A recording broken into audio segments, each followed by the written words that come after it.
So finally I can sit down and talk and make a video.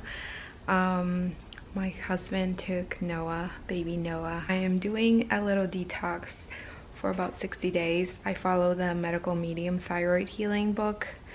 If you haven't bought it and you have problems with your thyroid, I 100% recommend it. It's like the best book ever.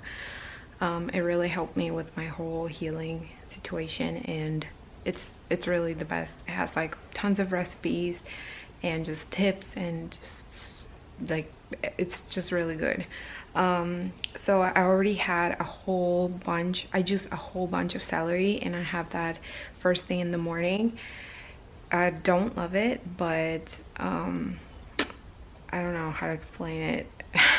Like, it doesn't make me want to throw up, but if I drink it too fast, it's like, it's just not good. I have to take my time to drink it.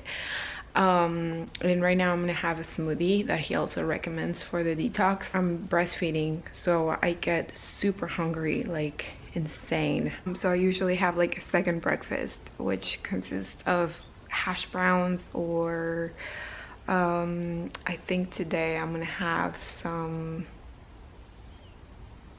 I don't know. Oh yeah, I know what I'm gonna have. I made mini cupcakes yesterday for Noah's 2nd month birthday, and we have some leftovers, so I'm gonna have that. And they're gluten-free and vegan cupcakes, and they're really yummy. They're also, I'll leave the link down below from where I found the recipe.